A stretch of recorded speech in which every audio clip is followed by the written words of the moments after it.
All righty. Good morning, everyone. My name's Michelle Luters. I'm the director for the Nebraska Mediation Center. We're located in Fremont, Nebraska. And Christine, I'll let you introduce yourself. All righty. I'm Christine Bosky-Malloy. I'm the Restorative Justice Coordinator for Nebraska Mediation Center. Okay, I kind of want to get a sense. I know we've got some attorneys in the room, and we've got probation, right? HHS, right? Who else do we have in the room? Law enforcement. Law enforcement, okay. Where are you from? Holt County. Holt County? Well, go ahead. I'm from the local health department. Here in Holt County as well? Yep, we serve 9 counties. Holt is one of them. Okay, wonderful. Where are you from, sir? State Patrol. State Patrol, and you serve this area then as well? Yep. In the area? Anyone else I'm missing? I work for the Holt Boyd Community Connections Collaborative. Okay, and that's kind of a newer initiative that's getting started, I think I read about, so. Yep. Wonderful, good. Well, we're excited to have you all here. How many of you are familiar with mediation and the services that are provided in the state of Nebraska? A handful of you? Some of you? Okay. So in Nebraska, there are 6 mediation centers that cover all 93 counties. These mediation centers are nonprofit organizations, and we provide a continuum of mediation services across the state. Here, the big red section at the top, Nebraska Mediation Center, that's us. We cover 24 counties in the 4 tribal nations. We have a physical office in Fremont, Nebraska, but we do travel and we cover the services in all 24 counties. We can provide services in person, via Zoom, or a hybrid of that option as well. So Come over this way. I need to come over here too. You want me on the camera. I was avoiding the camera. Okay, so there we go. We want to talk a little bit about then I'm standing in front of that, Tracy. I'm going to be a teacher today, I guess, which is not what I went to school for. But when you have a mediator come and help out with a process, our mediators are neutral. They receive a lot of training. It's probably 80 to 90 hours of training that they get. And depending on the type of mediation that is offered, there's specialty trainings that go along with that. There's a lot of prep work that we try to do when we provide mediation services. And so everything that we'll talk about today, we really try to work with, whether it's parents, young people, the caseworkers, probation staff, whoever it is prior to the mediation, so that we can try to achieve the best outcome possible when we bring everybody together. Mediation can offers the skills in listening. We try to build trust and negotiation, and we try to welcome that emotion, and we try to work with people to have that, prior to coming to the table. But we also know conflict is there, and there's a reason people are charged, they're upset, and they're frustrated. And so we want people to feel safe being able to do that, but in, the most productive way as possible. Mediation is a confidential process, so what we talk a lot about is when we bring people together, it's that confidentiality that we want to maintain, and that helps build that trust as well. This here just outlines the various trainings. So I said it's about 90 hours. So there is a basic mediation training that folks go through. That's 30 hours. There's a lot of different components that go into that. There's a family aspect of mediation training. So when you go through that family training, you learn more about those family dynamics. A lot of things that you all work with in and day out with abuse, neglect, domestic violence, and those types of things that go on. You guys work with that. Our mediators get trained up in that. So what we'll talk about, we have restorative justice programming, and we've got a handout that we'll reference here later on. But there's an additional 20 hours of training that folks go through with that. Child welfare services that we offer, that's not on the screen, but that's about another 16 to 20 hours that folks get related to child welfare. So folks have a better understanding of when young people come into the child welfare system, what that looks like. And just like you all, you're all here to get your ongoing education training. Mediators have the same expectation where they have to get those ongoing education in a variety of topics, ethics, domestic violence, things of that nature. So, I put in some really fancy things here. So here's kind of the continuum of services we offer. We have our small claims, special education, child welfare, the RJ work. We do parenting plans. Some of the attorneys in the room might be familiar with that. We also go out and we work with organizations that may have some conflict within their agency, and we help them work through that. And one of the newer things that is kind of just rolling out is we receive some national training to help folks that are aging issues. And so if there's some probate-related matters, the need to be able to identify like a guardian or something of that nature, we've got some training in that as well. And I think if you click on that, yeah, see, look what I did. So we're going to just highlight special education, child welfare, and the restorative justice today for the audience that we have. So the first thing that I want to highlight is special education. Did you all know that we can help out when you've got young people that maybe have a IEP, a 504 plan? We can come in and help out with that. So that is something we can do. So there is a specialized training that we receive from the Department of Education that helps us have a better understanding of the dynamics that young people might be struggling with in the school setting. We can receive referrals from a parent may not be satisfied with what's going on in the school system. We can also get the referral from school officials themselves if they feel like having somebody else come in because, the parents are just not happy with whatever the school is saying. And everything that we can provide related to special ed is funded through the Department of Education. So that means there's no cost to the parent, there's no cost to the school.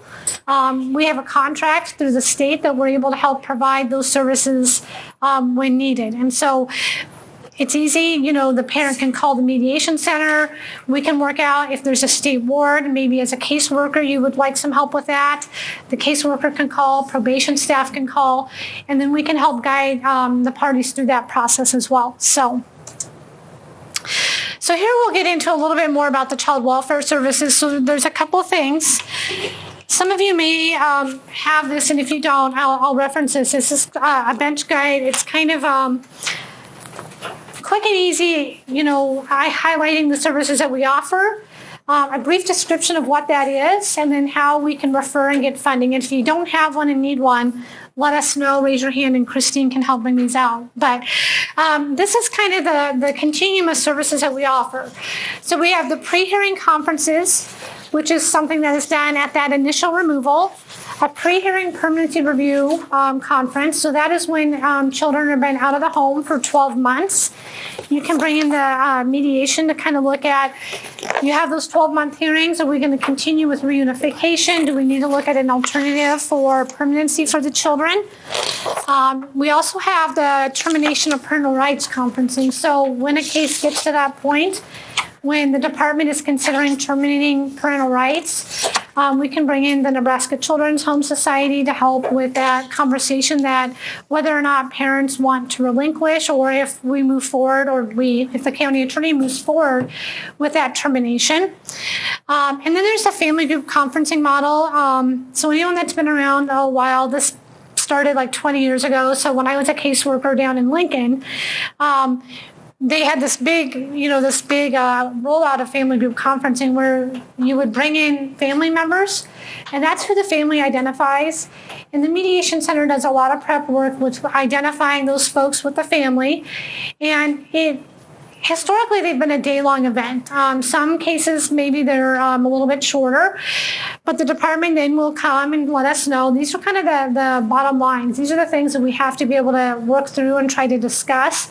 And maybe there's some non-negotiables about what can happen or not happen with the case. But it's really a process to try to bring the family together to come up with a plan on how are we going to, whether it's achieving permanency, if it's getting the kids back home, what needs to be in place so that all the parties can be satisfied with that moving forward, and that can be presented to the court for consideration. We can do some general child welfare mediations, and something that really kind of falls underneath this is we actually just got an order from Rod. I don't know where Rod is, but a bridge order, for instance. So if you've got a case where there's an open CFS case and we need to figure out what is parenting time or the custody situation for those children before that juvenile court case closes, we're able to facilitate those discussions with those parents prior to that juvenile case closing. And then a facilitation, that is where we can bring a larger group of people together. It's not that one-on-one type of mediation, but it's also something that can be done for those child welfare cases. I kind of gave you all a brief description. We've gotten a couple of pre-hearing conferences in the Holt County area, but these are really kind of short in nature. Depending on the jurisdiction, those happen the day of the court hearing, right before the court hearing.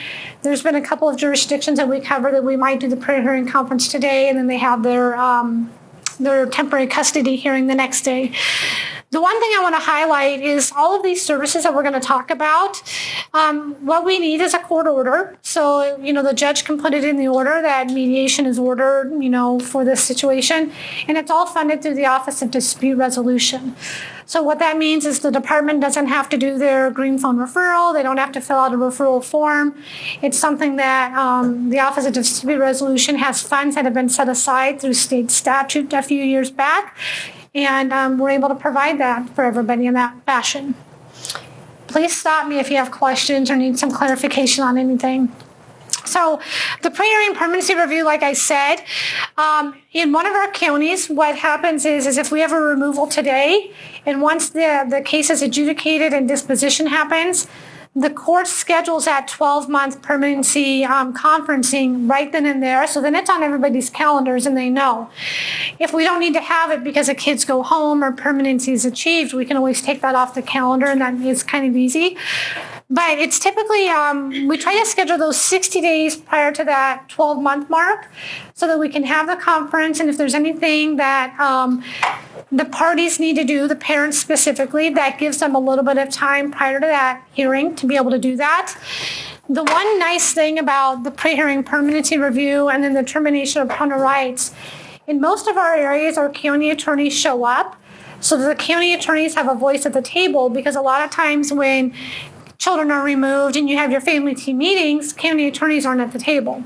And so when you have this type of a setting that allows all of those legal parties to be together so that everyone's on the same page the best they can be, knowing these are the expectations of what needs to happen, so that either A, the children can go home, or we can work on achieving that permanency for the children. All right, and then the termination of parental rights, like I said earlier, that happens when that TPR has been filed. We've had some situations where it's the 15 out of 22 months and the termination hasn't been filed, but the court has ordered this, or like a guardian ad litem has asked for this to happen. And then we bring in that relinquishment counseling, and we can help facilitate that type of a dialogue in that setting as well. So, and I talked about family group conferencing. Does anyone have any questions about what that family group conference model is and what that looks like? No. We try to come to where you're all at. We try to schedule things so that if the family is in this area or, in another part of our region, we try to do that. We try to provide a meal or a lunch if it's an all-day event. And I think the thing is we try to provide those families that private family time, so it's their plan that they come up with, but then we try to help reality check that plan with the family so that it's realistic that all parties can agree to that. So, and then that was child welfare mediations. I kind of talked about that. Another examples that we have had in the past where we've had children that are placed in a foster home, and the foster parent and the biological parents are having a hard time communicating and seeing eye to eye on things. That could be another avenue that we could help facilitate a dialogue and maybe what a communication plan would look like between those parties. And depending on the age of the child, we might have to have some discussion with some, older children, and whether it's foster parents or other folks that may be a part of that. So I think there's a variety of ways that can be used. And again, reiterating, those can be all funded through the Office of Dispute Resolution, and we would do a lot of that prep work, so that would take that time away, or it would give the caseworker or probation officer the time to be able to do what they need to do, and we would do all that prep work for you. And it's the same here for the facilitation, but this might include some stakeholders. If we need to bring an attorney in place, maybe it's a provider that provides services, a therapist, community-based provider. It just kind of expands the pool of folks that are there, and it's kind of a specific topic that we want to really address at that given point in time. Okay, so let's stop there. That's child welfare in a nutshell. What questions do you have? You guys have been around a while. You've done the work. I know HHS is like smiling and nodding there, but any questions or any thoughts or feedback? I can pick on people. Yeah, go ahead. What is your referral process for the special education, and what's the wait time to, like, what would you prefer for a timeline? Because sometimes, there's only like a 2-week notice for those meetings. So we'll make it work because we've got a handful of mediators that are trained. So you would call our office up on those special education ones. And we have a kind of at the end, there's a referral process for like the RJ stuff. But the best thing to do is call the office. We have a generic email address as well that you can send us an email and then we'll get back in with you. But as far as special education, if we've got a meeting that's scheduled with the school, we'll make it work that somebody will be there. Depending on those situations, we've had some times where a parent will call or maybe an attorney, but then the school doesn't agree to mediate. And that might take us a little bit longer to get those people to come to the table. Right. Okay. So, but we'll make it work as fast as we can. And then obviously with any of these services, so like for instance, a family group conference, if we're going to have, say, a dozen people at the table, we've got to really work around all those people's work schedules, court calendars and things like that so that we can get as many people to the table as possible. Okay, thank you. In the back, Casey? So the child welfare mediation and the child welfare facilitation, can those happen more than once, or is it kind of a one-time? I think they can happen more than once. And here's the thing, like with mediation, when people come to the table and they're really worked up, they're really upset, maybe the first time that we do something, it might not be as productive as we would want. But if we wait another 3 months or 6 months, we can come back to the table and maybe people have had time to calm down, look at a different perspective, and maybe some progress has been made in the case. And we can do it again. So the key is having that court order, which from the communications I've had with all the judges in our 24 counties, they're open and willing to do that. They just need, whether it's an attorney, a guardian ad litem, caseworker, probation officer, to make that recommendation for the court order.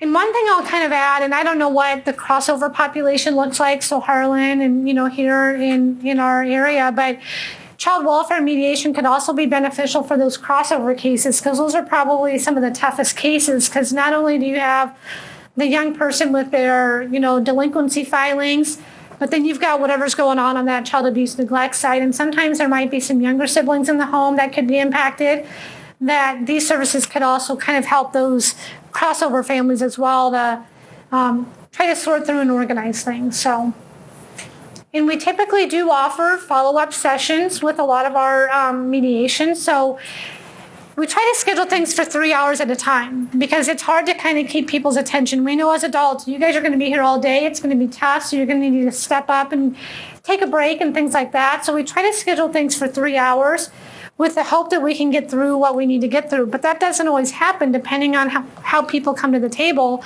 So if we need to try to schedule something maybe 2 weeks down the road to kind of follow up, to try to, if it's tie up some loose ends or work through another topic area, we can try to do that as well. Okay, so Christine's going to share some exciting news about like our RJ stuff. I'll let her do that, and then we'll kind of go from there. All right, I think I'm going to stay up here so I don't roam too far, as I would have a tendency to do. Okay, these services that I'm going to talk about are highlighted in this brochure that we gave you, and also on the flip side. So if you've been reading the child welfare services, on the flip side, it includes some of our services for juveniles. Okay, so this is where you can find more information about what I'm talking about. So Michelle says some exciting things have happened in restorative justice in Nebraska.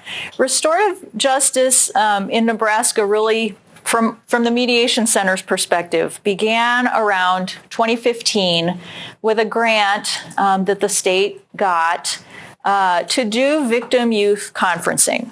Have any of you heard of victim youth conferencing? Couple of you. Okay. Victim youth conferencing is what we call victim offender mediation with youth offenders, but we really don't like to call them youth offenders because it's a name that can kind of stick. And ultimately, it's not our goal, right? So victim youth conferencing programming and services really began in 2015. We've been able to gather some data, some of which is in this brochure, about our success rate, which was really positive. But from 2015 to 2021, the period of that grant, we collected a lot of data. It was, we got some really good information and some good statistics about the effectiveness of victim youth conferencing through the mediation centers. But then what happened 2020, 2021, everything crashed with the pandemic. So our services, we reached the end of that grant, was really slowed down because we really couldn't meet. We didn't have the same referrals. We really couldn't meet with youth. So we've had sort of a restart in 2022. We've been able to restart our victim youth conferencing and add some other services or build upon some other services that we had been offering. And this is thanks to a new grant that we've received from the OJJDP through the Department of Justice. The state has received, the Office of Dispute Resolution has received a grant with the funds distributed across the 6 mediation centers that Michelle had mentioned and the 6 centers on the back of your brochure. So Nebraska Mediation Center has some funds, some grant funds to support the expansion of these services. They include victim youth conferencing, but also juvenile justice family group conferencing, which is, I'll discuss each of these services separately and give you a little better sense of what they are exactly. But juvenile justice family group conferencing is like an expanded victim youth conference for higher level offenses. Juvenile justice family conferencing is a way for us to do, it's very similar to the child welfare facilitation, mediation, where maybe a juvenile is struggling with a placement or with a foster or a guardian or some other relationship, a familial relationship that's a barrier to their thriving. So this is the juvenile justice family conferencing is a way for us to work out those issues. And then excessive absenteeism conferencing. We've done truancy mediation for a long time, but the grant allows us to do mediation for absenteeism before that 20-day mark and before the county attorney is involved. So it's expanded what we can offer in terms of school absenteeism. And another aspect of the grant is that we can take these referrals. Tara, do you have a question? Yeah, I do. Is there an age limit? Like, can you go down to elementary? We can for the absenteeism. Okay. Yeah, for the absenteeism conferences, we can go all the way down to elementary, which is going to look more like a child welfare process, right? Because that's really the parents, as opposed to, a 16, 17-year-old who's choosing not to attend. So those conferences look a little different.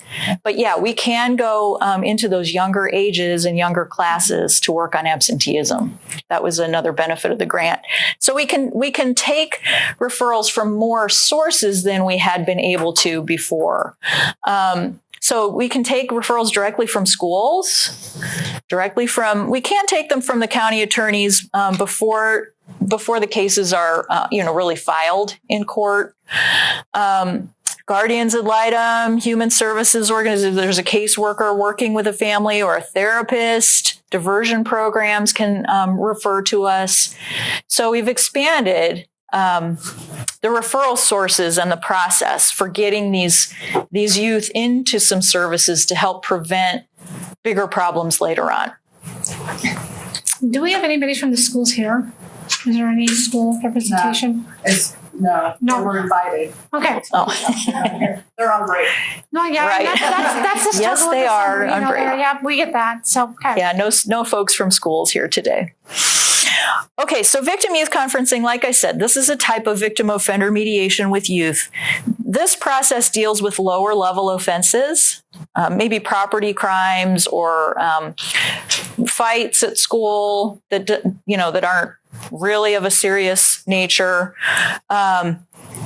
So the process is that we would first speak to the youth who caused the harm and assess them for their capacity to participate in the program effectively. Do they take responsibility for their actions? Do they understand that maybe the choice that they made wasn't the best choice? Do we sense that they have an ability to have a constructive conversation with the person or the people that they harmed? Because that's ultimately what we'd like to do. We'd like to, after we assess that the youth is good, this is an appropriate process for this particular case. The youth has the capacity, they take responsibility, they'd like to have a conversation and potentially work on a reparation plan, some way of repairing the damage. Then we meet with the person or the people who were harmed and invite them to participate in the process. Now, oftentimes they choose not to, and understandably. By the time we get the case, oftentimes the person who was harmed is ready to put it all behind them. They don't want to dredge it all back up. So sometimes that's the case. Now, there are some different ways that we can invite their voice into the process, even if they choose not to meet with the youth directly. Maybe we have an impact statement or a request from them for what they think might be appropriate for some repair. So there are some different ways we can work with that.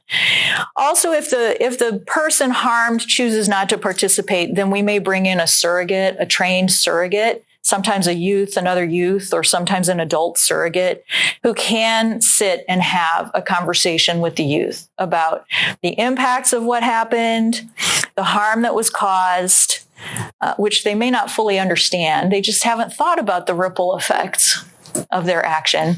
And then they discuss a possible reparation plan. What kinds of things might help heal the harm in some way if they can't fully repair? Maybe it's a matter of some community service, or sometimes it is financial restitution, or the youth works off the cost of something. Sometimes it's just an agreement for the youth to continue with school and graduate and move on with their future plans. So the agreements look like all kinds of different things, but that's the purpose of victim youth conferencing. Are there any questions about that process? Yes. What's like the general age that you would do this for? Is it, Of the youth, the general age of the youth that we work with in victim youth conferencing, middle school to high school age. Yeah. We do have some middle schoolers. Sometimes the offenses are car hopping, cleaning out cars, robbing the vape shop, lots of fights, sometimes vandalism. It's a variety of those kinds of crimes. So sometimes it's middle schoolers, sometimes it's high schoolers. Any other questions about that? Okay. There are a lot of benefits to victim youth conferencing. I'm not going to read all of these for you. I would just say that there are some statistics in your brochure, some of the data you have access to in the brochure, and there's a QR code that you can use to read more of the data that the Office of Dispute Resolution collected. But I would say that the follow-through with victim youth conferencing tends to be pretty good because the youth participate in the plan, right? They have some say into how they might repair the situation. And then because they were part of the plan, they usually follow through and actually take action and complete the plan that they had agreed to. Okay. Are there any questions, or is there anything here that you want a little more specific information about, or I'll just move forward? Where do you get most of your referrals for victim youth conferencing? Mostly, I'd say from diversion. Mm-hmm. Mostly diversion. But with this grant, so that's the thing that we want to emphasize. With this grant, the referral could come from the school. So if the school has, a situation going on where there's maybe some fighting going on or the vandalism, we could take direct referrals from the school, and depending on how the school wanted to handle it, if there's a citation issued or not. If law enforcement wanted to send referrals our way because maybe they come upon kids, but that's really up to the county and the community on how they want to handle those. The county attorney's office, if there isn't a diversion program, if the county attorney wanted to send us a referral, we could take it from them as well. Are there bilingual mediators? We do have some bilingual mediators. Yep. Or we can work with, we'll see what we can do. Sometimes we can use court interpreters. We figure it out however we need to. Yeah. And we do have 2 Spanish-speaking interpreters that could come in person, or if it's a Zoom mediation, that they could do that as well. Mm-hmm. If you read the data, you'll also see that recidivism rates are pretty low after a victim youth conference. So that's another benefit. They usually don't continue being system involved after this process. Now, there's always a few, but for the most part, the results are very good in that regard. Okay, so the step up that we're offering now because of the grant for higher level offenses, maybe more physical offenses, serious assault. So some other centers have done, there's been some motor vehicle homicide situations. Really serious. Somebody was driving impaired and somebody was killed. There's been some sexual assault cases. Now, that doesn't mean that there hasn't been charges filed though either, but they've participated in a process as a part of what they've been doing as well. So every case is different and unique in the seriousness of what's going on and those types of things. But this is intended for some of those higher level offenses that occur in the community.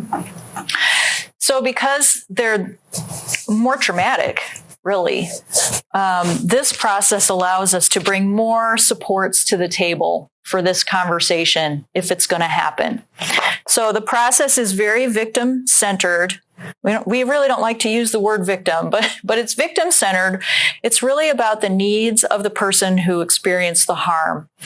After a homicide, maybe it's the needs of the family, the others who were harmed in the process, even if not the most directly. So we really listen to them and understand how they would want to participate. Would they want to participate? Would they want their voice expressed in a different way? And if they do want to come together, there are some supports for the youth, maybe their family, maybe a therapist is involved.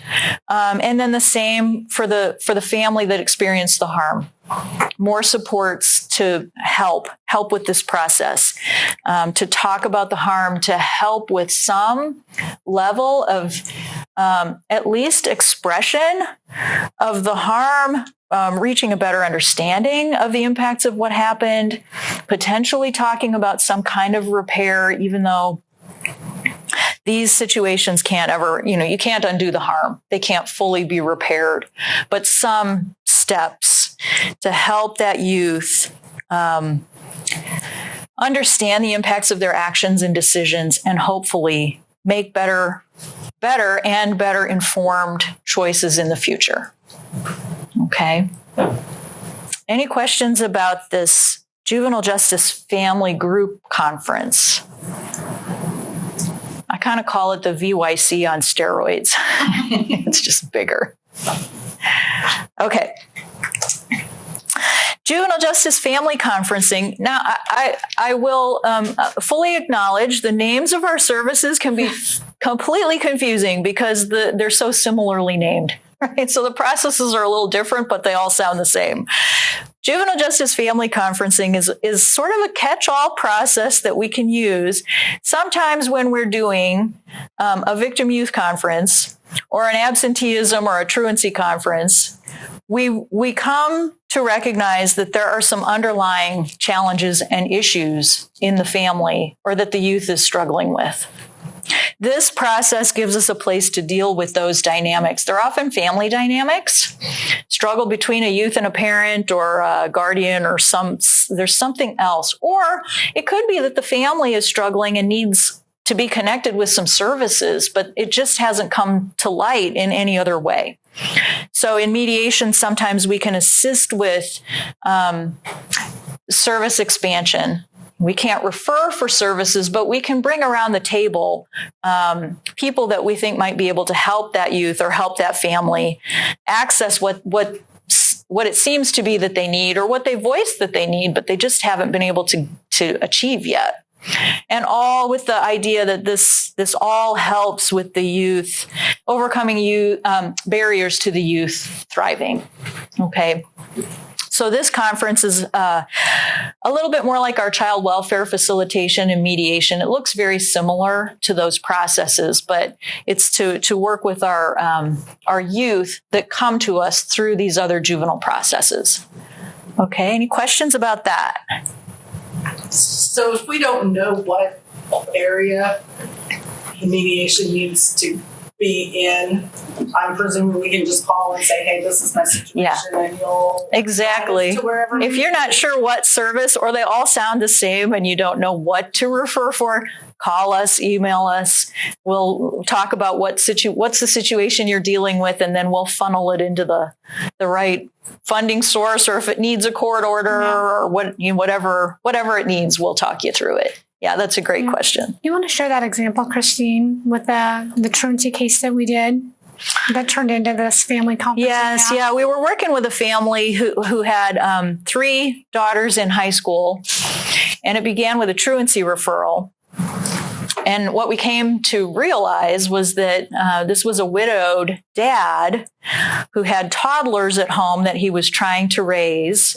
And the older daughters felt some level of responsibility financially for the household because dad was trying to manage a job and raising the little ones. And that was why they weren't getting to school.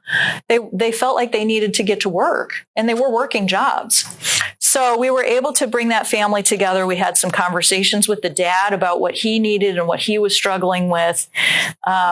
Brought together some resources from the school, some community resources, and some services, and helped connect the dad to services that could help him with the family, that also helped take some of the pressure off of the teenagers so that they would feel more inclined to finish high school, and get on with their own lives and their own futures, rather than feeling like they had to take care of their family at home. So that was an example of how one process sort of led into another. Mm-hmm. Okay. I should also mention that these services are funded by the grant. So there's no cost to the family, there's no cost to the school, there's no cost to the referral source during the years that we're in this grant. It's a 3-year grant, but it's federal, so it got started late. But it ran behind schedule. So surprise. So the grant is in effect for probably 2 years at this point. And we're hoping if we get enough referrals, maybe we can sustain that over time. But for now, anyway, we're able to do these services at no cost to the referral, no cost to the family. So it's really low risk to you. Okay. I think that's important to mention. Okay. Absenteeism, truancy, conferencing. Our process looks very similar to what schools typically do. We're going to bring the parents and the youth in, have some school representation. We're going to talk about what's going on.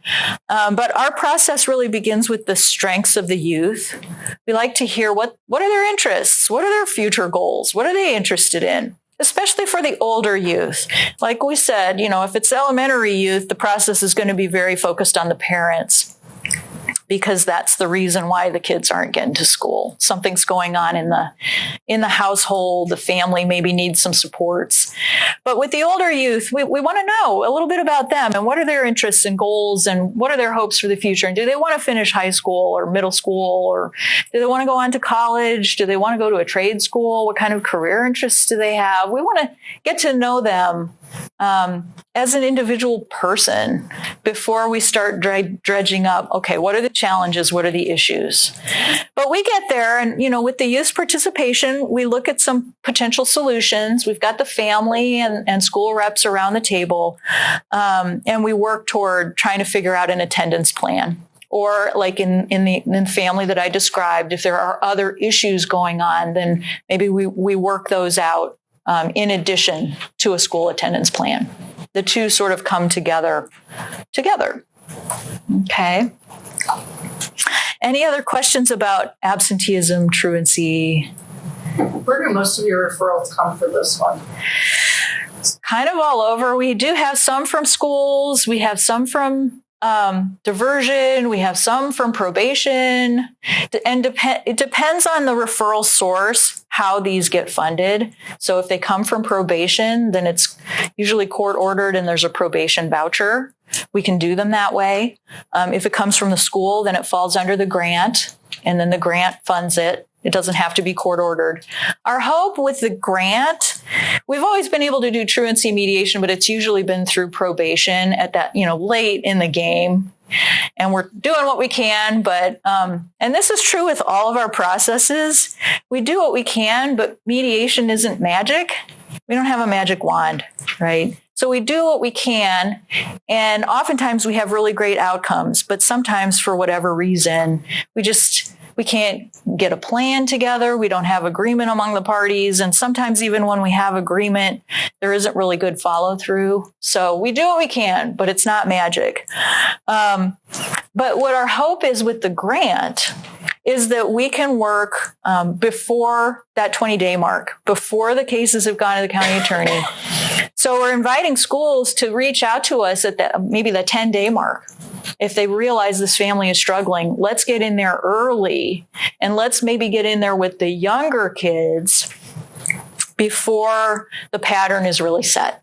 Before they're really starting to fall behind. The family is really in a struggle. They feel like, oh, this is insurmountable. There's no way. And then youth are having to make up credits. And then by the time they're in high school, sometimes we're working with 17-year-olds who haven't really been going to school for a couple of years. And then we try mediation, but at that point, they're on the verge of adulthood and they're deciding what they're deciding. So that's why with the grant, we're hoping to work and try. We are, in some cases, we are getting a few referrals, but the hope is let's get in there earlier, try to address the problem sooner rather than later. Can you clarify for me? So the grant, if the school refers, the grant pays for it, but if probation refers, probation pays for it? Yes. Well, once a kid's adjudicated, right? So once a kid is adjudicated, that's a statute thing that probation pays for services once young people are adjudicated. So If it came from the school for the referral? well, it depends. There's some wiggle room there because we've had some cases that are really close to that. And depending on what the kid is adjudicated for. So it's a case by case, but the message I want to make sure, I don't want funding to be an issue. Right. So we will figure out a way to help pay for things with the resources that we have. And we know that probation has got the vouchers to do things like that. Because I'm thinking with HHS cases, you might have some middle school age kids or whatever that they're not on probation, but they're struggling with school or they're struggling with things.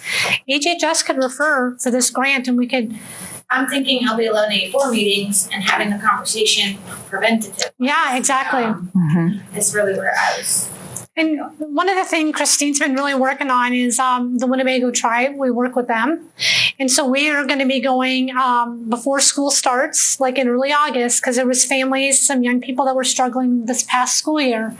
So we're going to try to do one of these conferences before school starts to see if we can start school off on a better foot than the way it ended. We'll see how that works, but that's the way the tribe is really wanting to try to, use the resources that are available there. So we can be creative on depending on the school, the community, and what that looks like. And so, and we're more than willing to come back up if there's school officials that maybe weren't able to make it today or somebody in particular you want us to talk to. We're more than willing to do that again. So. So I see a hand there. Just going off of what you were just talking about, I work with the schools, and I think this is something that I would love to have a conversation with schools on. I cover about 25 schools Oh, wow. in North Central Nebraska. Do you charge to kind of do something like this, like a speaker presentation in front of the schools before school starts? Is that a service you charge for? No, we'll come out. And we do those. Yeah, we do those. The PowerPoint's ready to go. Along with what Kelly says, if you could go maybe to the ESU for their pre-opening workshop before school, you would catch a lot of schools there. Yeah, if we can get the connections on whether you can help us make those connections or when they have those planning days, because Christine went out to Kearney. We spoke with, what was it? Well, the Norfolk Public Schools were meeting in Kearney, Yeah. so we met with them in Kearney. Yeah. So, And we've met with them in Norfolk, too. Yeah. So, and the one thing I did want to mention, because I don't think I did a good job at the beginning, is on this map, because I know District 8 is divided up where our center provides coverage services to some of your counties, but not all of your counties. So Central Mediation Center, and the counties are listed here, but they provide the services.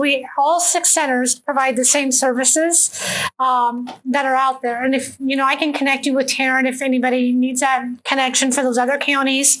And we try to work together collaboratively, because sometimes we'll get a call for services like, say, for Saunders County. We technically don't cover Saunders County, but sometimes we'll cover that case because the family wants to come to Fremont so we try to work together because we want to make it what's best for the family, not what's best for us. It's what we can do to make the family have access to the service. Michelle, do you guys have any capacity issues, or have you ever had any capacity issues? Do you have any wood?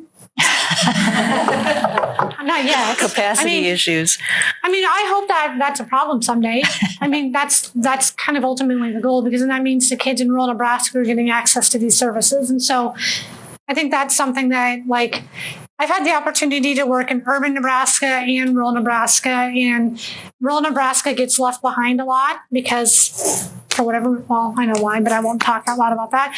But anyway, I just think it's really important that we have this here and we can really demonstrate what we can provide. So, But this would be a great segue into a pitch. If any of you are interested in becoming a trained mediator, or someone that you think might be interested in becoming a trained mediator, we're always looking to expand our pool. Yeah. So there are trainings offered several times a year. And if you know anyone or anyone is interested, please reach out to us, because we're always building our pool of affiliate mediators in order to grow our capacity. So when we talk to those 25 schools, right? So yeah. Right. Yes. Well, That's we've got great. cards in the back, so we'll leave our cards, or after we're done here, so you can grab those and we'll get in touch. Yeah, wonderful. Okay, so that's those are the special services that we're offering under this grant, the services that we've been able to expand. I want to share a little bit now about services that we've always been able to offer, in particular through probation. So there are only a couple of vouchers that are available to probation for juvenile mediation services that we can do. They're juvenile justice mediation and then the expedited. I know some of you use it. Anyone, raise your hand if you've used either of these services, if you're with probation. Yeah. Okay, good. So you'll be familiar with some of this. So these are specific to, by and large, specific to youth on probation. So the juvenile justice mediation is another one of those catch-all categories for us. If the youth is on probation, but they're struggling with something, maybe a parent, foster parent issue, step parent, probation can refer to us for truancy mediation, and we call it a juvenile justice mediation. It's sort of our catch-all. Okay, for if probation wants to attempt, they think mediation would be helpful. This is another situation where you can call us and say, here's what I'm struggling with. I'm with probation. I'm working with this youth. What can you do? How might we be able to work with this situation? And we'll talk through it and see. But this is kind of our catch-all. But for probation youth, it has to be court-ordered. And then it's typically either funded through probation, or if it's coming to us through probation, it's usually funded with a probation voucher. But juvenile justice mediation is maybe we have a little wiggle room with different referral sources and funding sources outside of probation. Okay. Anything else you want to say about that, No. Michelle? If you don't know, just call. Just call us. Yeah. The other service we can offer probation specifically is an expedited family group conference. So it's a facilitated conference with mediators. The goal is really to work on a placement issue. If that youth is, maybe they're coming out of, maybe out of detention or out of treatment or something, and there isn't really a plan for what next. Where are they going to go? Expedited family group conferencing can be a path to that, a way to figure out, to bring some folks around the table and figure out a plan for that youth. So it's very much placement oriented and specifically for probation. So this is court ordered and funded through probation. Okay. Any questions about that? Okay. Okay, so how to refer to us.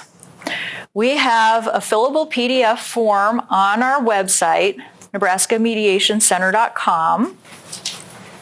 This is a universal form that we use for all of our restorative justice services, but kind of for all of our services for youth. So probation can use this form if desired. Any of those other referral sources, if you're referring for truancy mediation or a victim youth conference, or you're with probation and you want one of those probation-specific services, you can use this form.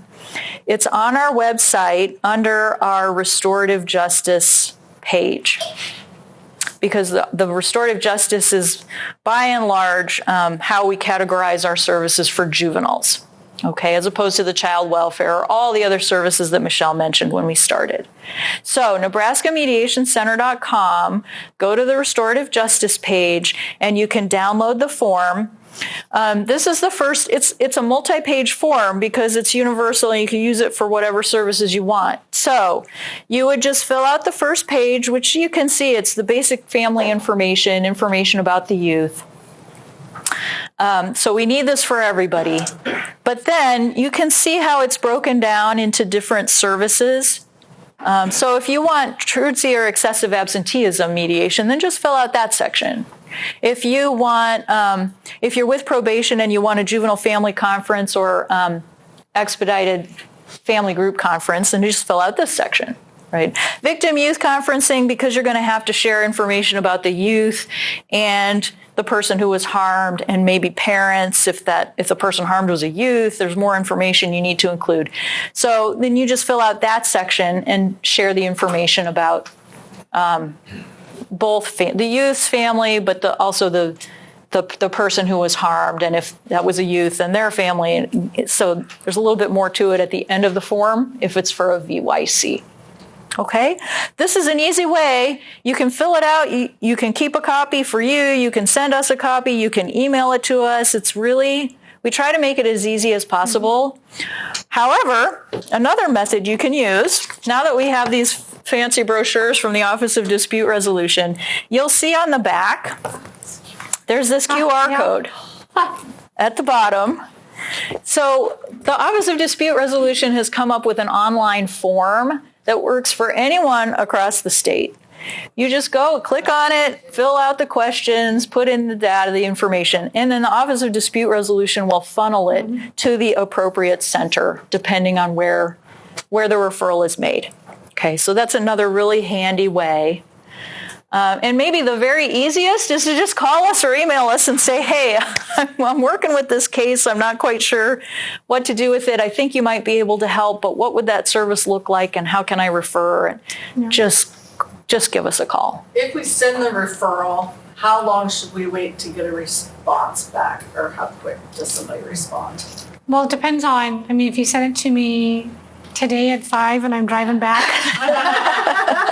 No, like 24 hours, 24, 40. We're going to get back with you, as soon as we can, because we want to be able to get something scheduled, especially if it's an expedited family group conference type of thing. We want to expedite it. Yeah, so. But you can also probation. I know you have your own referral form, so if you want to send us your referral form, we will take that form as well because it's a lot of the same information. But not every diversion office has, something so that we can at least we've gotten referrals from a diversion office I won't name, but they'll say like Johnny Smith, but there's no phone number. There's no way to. So it's like it happens, right? You get in a hurry, so we just wanted to put something out there that just in case. Yeah. Remember, we need this information in order to move your case forward. But we usually contact the referral source pretty early in the process, right? Because we either need to do some follow-up or we're going to check in with you and see what exactly do you need? Do we have the right process? The aspect I think that usually takes the longest is trying to reach the family, the parents, trying to get a response. And most of you, I'm sure, have that situation as well. So, any other questions? What else can Michelle and I answer, offer you? Here's our contact information. How can we help you? What was that? Wave the magic Wave that. I know The magic wand, which we don't really have. We wish. I wish we had the magic wand.